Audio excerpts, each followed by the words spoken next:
everybody, and thank you for joining me again for another I Bought a Microphone.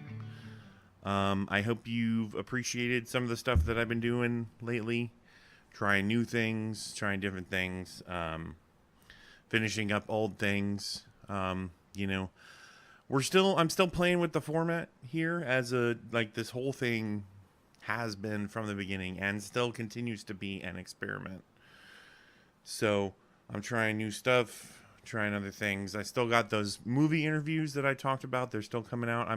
I decided not to, rush them all out one after another, because then what do I become but the movie review podcast? And I Bought a Microphone is, if anything, not just one thing. It's many things, and we're trying lots of stuff. So this week is a departure, and then we'll get back to some of the other stuff that I've been trying. But, so I've been, a lot of what's going on these days in social media and online and in the world, and, what is, self-identification is like who we are, learning to adapt to people who are not necessarily defined by the social norms that we've come to expect from, America. We tell ourselves, we're all this, or we're all that, or we're all one thing, or being a man means this, or being a man means that. And I don't know, I guess it's a lot. Back in the day, we didn't worry about these things. We were who we were. And if we were weird, we were just weird. Like, we didn't take that as an insult necessarily, though some people tended to insult us for our weirdness, but we just, embraced the weird. But these days, it seems to me, from what I've observed and what I've learned and what's going on, is that nobody wants to be seen as weird, is that they want to redefine what normal is, all right?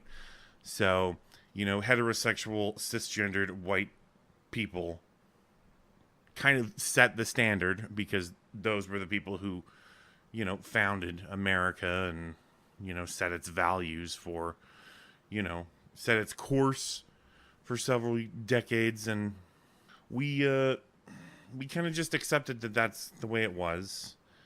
And some people were ostracized, and some people were bullied, and some people were downright killed, for not conforming to that version of normal. So I can understand trying to break away from that, to try and redefining what that is, and maybe removing even the concept of normal. That instead we should all, it's trite and it's a cliche, but we're all snowflakes. We're all unique in some way. And even though you can find two snowflakes that are exactly alike, obviously you can find two people that are pretty damn close to each other, and, what they feel and what they think, and, how they conduct themselves in society. It's not unusual for two like-minded people to come together and, form a bond. So, we're snowflakes. So embracing that and, kind of moving forward into this forward-thinking society that we're trying to create, where we're not ashamed of who we are or what we are, or, anything like that. There's a couple of things that I would like to declare. Some things you already know about me, some things that might be surprised. There's one thing in particular that I'm going to talk about today that I feel is neglected in our society. So, I'm Matthew Amundsen. I identify as male, so you can call me he, or, him, whatever. That's fine. I am not exactly straight, though I'm not bisexual. I don't know what the word is for me. I haven't found it yet. Women are what I'm predominantly attracted to 90% of the time. But I can't deny that there is a man or two that I wouldn't mind sweeping me off my feet. I'm a democratic socialist. I believe in strong federal government. So fucking sue me, you know. But I believe that that government should function as a benevolent system to benefit the greatest number of people all the time. And that its major function should not be war or law enforcement. Rather, it should be focusing on systems and that promote the public good, that improve the overall health of the nation, the overall education of the nation, the overall prosperity of the nation. I'm not a capitalist, though I am not a communist. There must be a line somewhere. The free market can dictate many things as to what people want and what they need, and what they're willing to pay for. But there comes a point in monopolization and trusts and unfettered unregulation, where at a certain point we have to ask ourselves, what's the price and who is actually benefiting? Because it ain't us, and we're the biggest percentage of the population. So that's some of the basic stuff about me. I could get into detail on all of it, and I'm sure the sexual stuff interests you, some of you. Like, what the fuck is he talking about, and who are these dudes that he would like to sweep him off his feet? But that's not what today's about. What today is about is one of the other things that I self-identify as, which is I'm an atheist. I do not believe that there is a higher power in any way, shape, or form. I do not believe that even if there was a Christ figure in history, that he was the reincarnation of God. I do not believe in miracles or saints or any of that stuff. I believe in the world that I see around me. I do believe in a form of magic, in a form of, miracle that comes from what we do with each other, the way we interact with each other, and the ways in which the natural world can just strike you. It's hard to not believe in something like magic when you grow up in Arizona. Just watch a sunrise, watch a sunset. They're indescribable. They are so beautiful that they take your breath away, that your words are meaningless. Pictures capture them, yes, but they don't convey the same feeling as you standing out in that dry air and watching the sun crest the horizon, and the pinks and the blues and the purples and the oranges and all the little fluffy clouds everywhere. I mean, it's amazing. So I do believe in that kind of magic, the magic that our world itself creates for us. I do not believe in any supernatural force. I do not believe that there are leprechauns or fairies. I do not believe in the law of attraction. I do not believe in The Secret or any of that stuff. I mean, in my experience with the world, I've seen it to be, unsympathetic to who we are and what we desire as a species, as individuals. I mean, it doesn't seem to matter to the world whether or not we exist. And I mean, I love just that concept, the world ending. I mean, the world's going to be fine. George Carlin said that. I mean, we may cease to exist. That's definitely possible.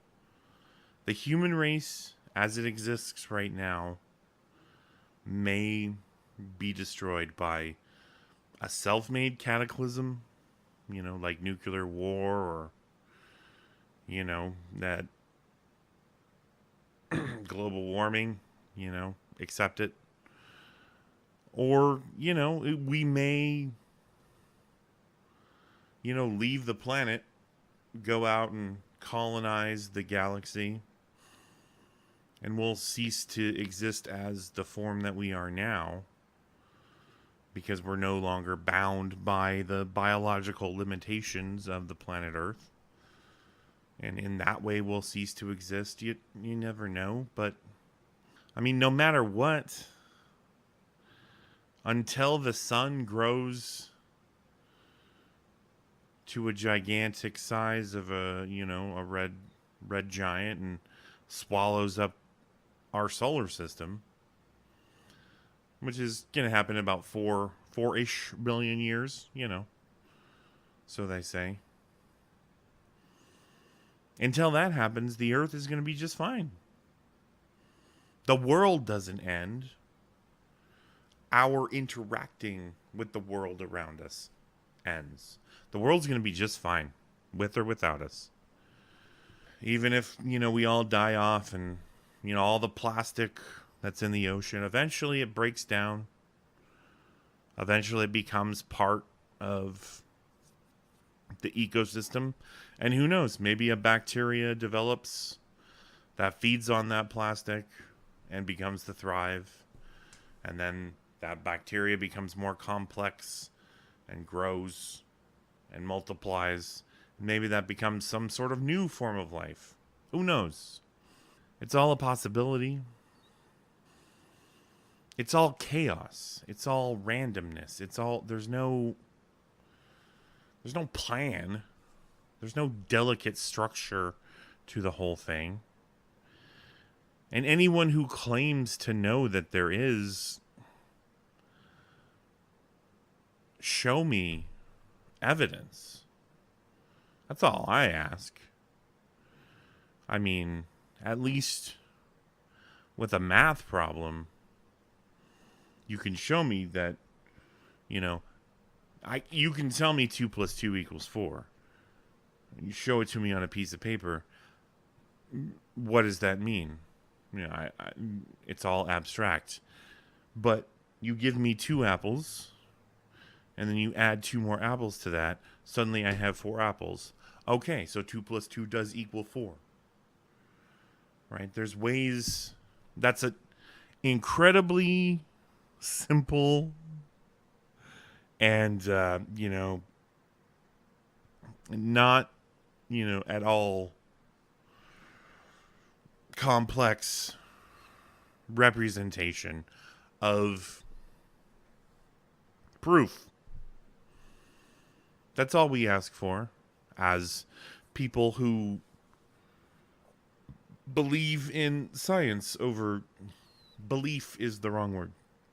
Who put our trust in science over religions and dogmas that were created hundreds or thousands of years ago by men. I can't imagine any women were involved in any of this stuff. I can't imagine they would allow women to be involved in any of this stuff because of how fucking misogynistic so much of it is. But despite that, I mean, that's a fucking conversation for another day, I suppose. I used to be agnostic. I used to think maybe there was a God and religion was the stupid thing, because, Islam teaches that there's a God, and Christians of various stripes teach that there's a God. Catholicism teaches there's a God, and Hindus teach that there's many gods, so maybe there is a God and he's all, he or it or she or whatever is, a being that takes many forms. And, that was God. I can't support that idea anymore. I've learned much since then. I mean, religion is nothing new. And even the religions that we worship today as if they are, infallible, are based on the religions that came before them. Because the people that created these religions, I believe, were hucksters, were fucking flim-flammers, but they knew that they had to integrate pieces of old faiths into their new faiths so that they could bring in people, so that it wasn't completely new, that it wasn't completely revolutionary. There were things in there that were familiar, that they could trust, that they could understand. You think it's ridiculous? Christianity did it too. The flood, the ark was created for. The flood is a myth that goes back millennia. It was part of the Roman mythology. It was part of the Greek mythology. It was part of, I'm sorry, my brain peters out after the Greeks. The pre-Hellenic Babylonian societies that existed, Tiamat and, Shiva and all of that. Way before there were Greeks, or way before the Hellenic period, there was a flood that destroyed the world. And they just incorporated that into their own religion because all religions had been talking about that up to this point. And that was their own justification for that happening. Because the people of that time believed that at one point in their lives, at one point in their history, the entire world was wiped out with a flood. Which is completely ridiculous. Or at least was then. It's entirely possible now that we could be headed for a Kevin Costner Waterworld type situation. You never know. Though, from what I understand, it wouldn't be quite that, placid. Like the seas would be racked with, hurricanes and whatnot. Weather would go entirely out of whack if, the Arctic shelf totally collapsed and all the water that was up there, all the ice that was up there melted, and that whole, throws the whole system out of whack. At least for a couple of decades. But so that was part of it. I learned about other religions, older religions, and realized that the religions that I had been raised up in shared facets of those older religions. And then I began to ask myself, especially with Christianity, not every religion preaches this, but if you do not accept Jesus as your personal savior, then you go to hell when you die. No ifs, ands, or buts on that one, from what I understand. Now, if I'm wrong about that, doesn't really matter, because it's all bullshit anyway. But what if you are born in the Serengeti, 10,000 miles away from the nearest Christian church? God's perfectly fine with banishing you to hell just because you might never have even heard that there's somebody called Jesus Christ? It's fucking ridiculous. And what about before there was, the internet and, radio signals and fucking shit like that? So we got to go out and we got to convert the entire world, starting with this little, patch of land here in Jerusalem.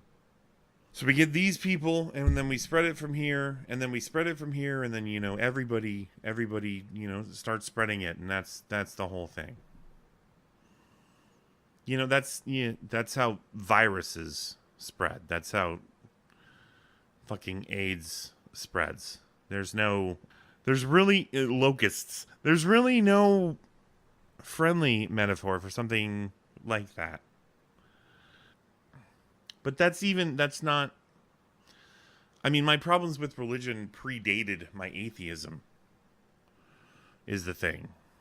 Like I said, I was agnostic for a long time. I believed in the existence of some type of higher power. Call it the universe, call it the law of attraction, call it God, call it whatever. There was something out there. Because why else would everybody believe it? I'd known these people. I knew people that I loved and people that I cared for, and none of them were stupid. None of them were gullible or, easily duped. So clearly there must be something to it. It's just the framework that's the problem. The house that they built for this being was shoddy.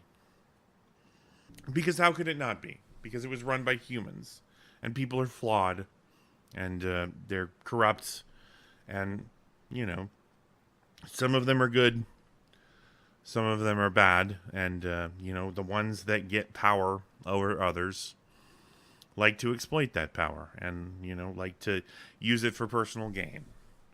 And there's been a lot of that throughout Western history, especially with the Catholic Church, which is where a lot of the Protestant religions that we believe here in America originated.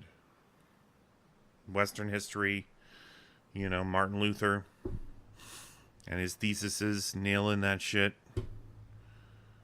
to the church doors, saying this is wrong. Now, Lutheranism, not necessarily perfect. We like to call that Catholic light in some circles. And I believe I was actually baptized Lutheran. Not entirely sure. Never asked. I do know I was baptized. I'm not sure in which church I was baptized in. But I don't really care that much now. Even if there was a God, which I don't accept, religion itself has proven itself to be so corrupt, so corrupt, so mismanaged, and done so many terrible things, or things done in its name. It really has no justification for existence. And one of the main arguments, and I've been following some of the big atheists out there, Christopher Hitchens, Richard Dawkins, because Penn Jillette, I needed to hear some more, from people like me, because I felt, so alone sometimes, like constantly being wished, Merry Christmases and God bless you, sir, and I get that, and you can't, somebody says God bless you, you can't say, actually God doesn't exist. You can't do that. But still, as part of America, as part of a secular society, I mean, there's a fucking Bible study group at my work, which is, their right to do that, but I often wonder if I wanted to start some sort of atheist study group, some sort of book club for anti-religious writers, would that be as accepted there as a Bible study group? And I mean, I have no interest in starting such a group because such a thing feels antagonistic at this point if I was to do such a thing, and that's not the way I live my life. My atheism is not a militant one. I'm not trying to stop people from believing someone, and in that way, I'm more aligned with probably Richard Dawkins' philosophy more than Christopher Hitchens. I do believe that religion does have negative effects, and I think as we move forward, the people who adhere to religious dogma the strongest will be the most fervent defenders of it, to the point of violence at certain points. But the rest of society will move towards a more, I guess, if not absolute atheism, more of a universal religion, more of a all-encompassing, all-loving creator that doesn't tell you that you have to believe it and doesn't tell you to convert those who don't follow, but more like the concept of hospitality. You know, the hearth, the home. You know, when you see someone starving on the streets, you give them succor, you give them comfort, you take them in, you support them briefly, and then you send them on their way off into the world to do better, and hope that they in turn are able to do the same to others. You don't tell them that I would love to give you bread and succor and support, but I need to know that you would consider worshiping our great Lord, because he's the one that provided this for you, not us. My thoughts are scattered on this one, as you can see. And it's not that I shake in my conviction, it's that I have so many things that I have a problem with, it's hard to know where to focus them.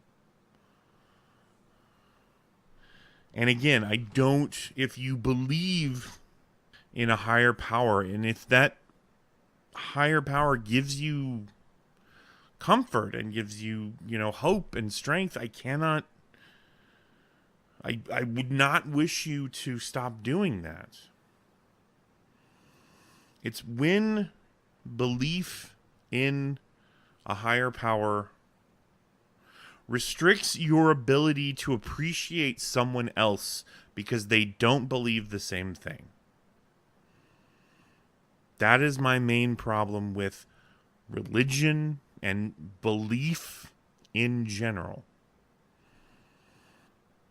We are all put on this earth the same way. We all come in screaming and bloody and covered in goo, and we have no choice at that moment on who our parents are, on what our future holds. We are entirely left to the machinations, the tender care of the people who brought us into this world. Some of us, not all of us. Some of us are carted off and cared for by people whose job it is to care for us until they can find a home for us. Somebody who wasn't able to create someone on their own and wants to have someone to care for. And it's my experience that in these years, before we have a choice,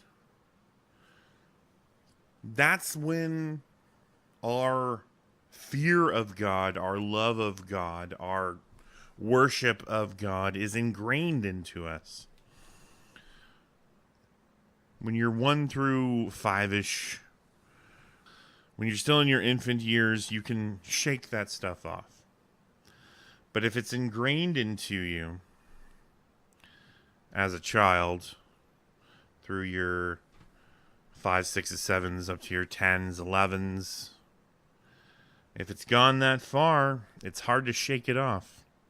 For me, religion was really introduced to me, I feel, when I was, I was already past the childhood stage. My earliest memories of religion were when I was, 10, 11, 12, 13, around that time. And, I mean, we were. My mother was a searcher. She was looking for a place to call home and, wasn't sure what religion was perfect. So we tried a couple: Unitarian, Methodist, some other stuff. My experience with all of it was, I don't know, like none of it stuck with me. Like, I understood what I was supposed to be learning. Like, I got the concept of Jesus and that he, loved me and was going to save my soul or whatever, but I only really ever understood it abstractly. Like, I never took it into my heart and made it part of myself, or, whatever. And I'm not trying to denigrate people who have. Absolutely, I understand the power of that type of experience. I have had religious experiences in my life, and they were life-changing, but they didn't make me believe in something supernatural, something other than myself. They came from within. They were awakenings in myself. They were parts of myself that had been closed, that were suddenly wrenched open, and an understanding that had been previously beyond me was now clear. Epiphany. So I understand that. I get that. I never felt it necessary to attach that to any kind of supernatural force, some kind of otherworldly power. Because we are surrounded by wonders. The world that we live in itself is a miracle that it exists. The probability of all the things that needed to happen for life to exist and to propagate and to be successful and to grow to a point where it's conscious and able to question its own mortality and able to bring a supernatural or otherworldly, explanation around it, because it cannot fathom its own uniqueness. We cannot accept that we, among all the species on this planet, are the only ones aware that one day we will cease to exist. And that burden is so heavy to bear, is so hard to wrestle with, that we have to reach out for other explanations, or we have to give ourselves, we have to move the finish line. It doesn't end on death. When we die, we don't cease to exist. We continue on in another form. We go to a better place if we have followed the specific rules that we need to get there. And that is my problem with religion. That is the point where I start to hit a wall and start to get angry. I appreciate your need to feel like the loved ones that you treasure are still with you. And I appreciate the need to feel like when you die, you're going to go to a better place. The problem with that is the place that we all live, and I'm sorry to say this, but this is the place where we are going to live and die. And there isn't another place to go to. And even if there is, the people who are living here who don't get to go to that same place because they don't believe what you believe, those people are suffering.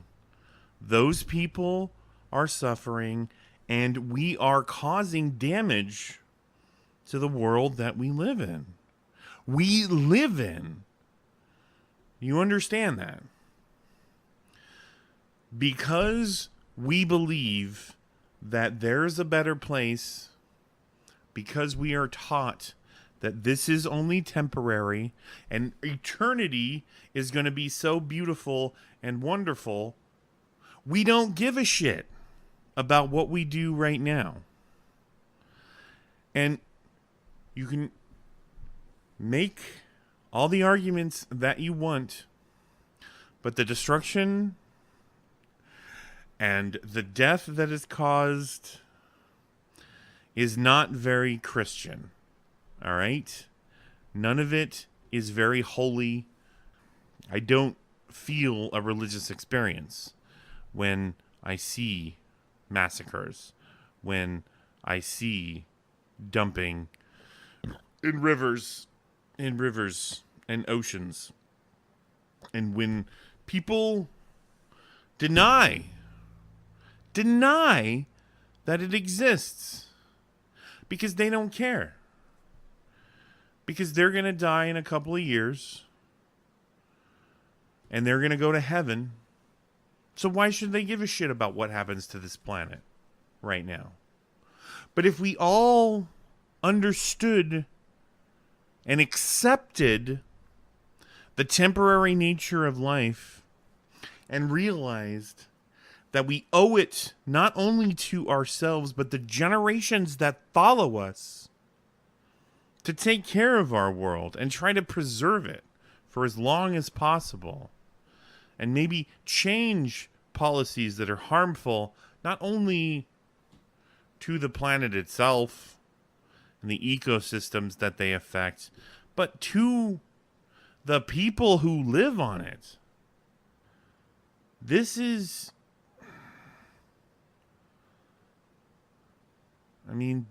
why I'm an atheist. Partially. Because religion doesn't look forward. It looks back. And we are stuck constantly reliving the death of Christ and the rebirth of Christ and the time that Moses went up in the mountain and fucking came down with the goddamn 10 Commandments, which, argue it as much as you want, are not really applicable in this day in life, except for the not killing and the not stealing. But of course, the not killing is not actually not killing. That was a reinterpretation. It's perfectly fine to kill in the name of God. I am not a man of science. I know many things. I don't know a lot about many things. I just know a lot of things. I've learned. I absorb. I have a memory like a sponge. I read something, it's in there. It's stuck. I can't get it out.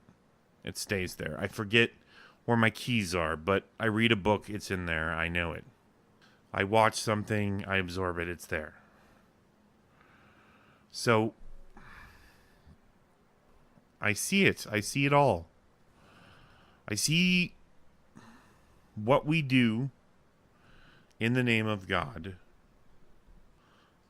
One of the biggest anti-atheist arguments is that without a Bible, without a Quran, without a holy book, without a religion, we have no morality.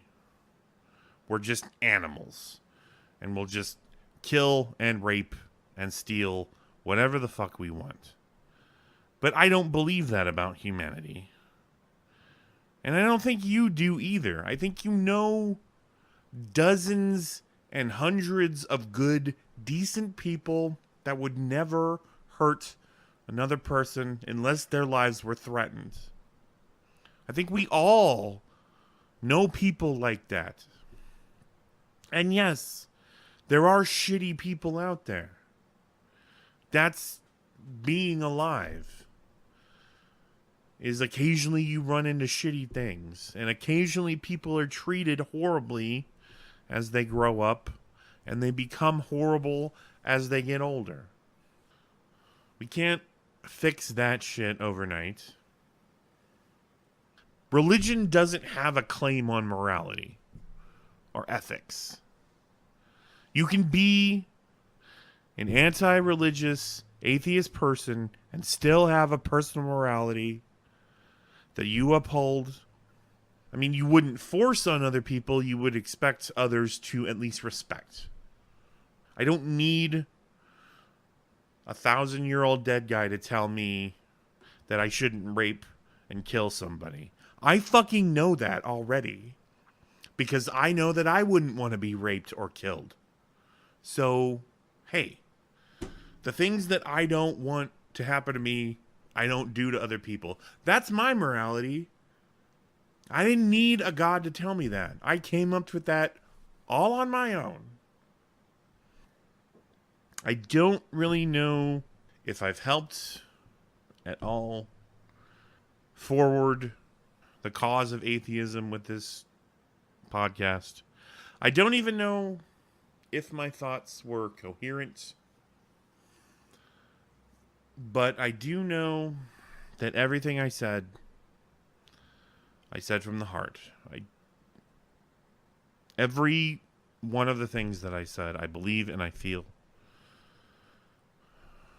And I hope that you just understand that this is where I'm at.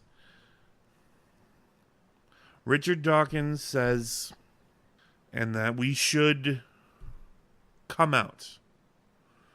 That we shouldn't hide ourselves. That we shouldn't be afraid of who we are. And that's, I believe that 100%. And don't be afraid. You can still say God bless you to me. I will not attack you with a sword. I don't care what you believe, as long as you're a good person. I do hope and pray, and yes, I do pray, not in the same way that you do. It's more of a kind of, please please, just for like 1 second, please, just listen to me. Just like, please stop thinking about yourself and what it is that you want, and let's think about everybody else. I want us to stop thinking about short-term goals and look at long-term prosperity for the species. Because what we've been doing up till now, it's not working. It's starting to fall apart. And I mean, it's held together with duct tape and baling wire. And yeah, we can patch the holes. But at some point, the bottom's going to fall out of it. And where will we be then? Some of you will be going to heaven. I'll be in a pit, dead. And all the contributions that I might possibly make to society gone. Because we weren't concerned about now. Because we kept saying, everything will work out. I have the love of God, and He would never let anyone hurt me. I love you guys. I love every single one of you. And none of you owe me anything. Just think about what I said. That's all I ask. Take care of yourselves.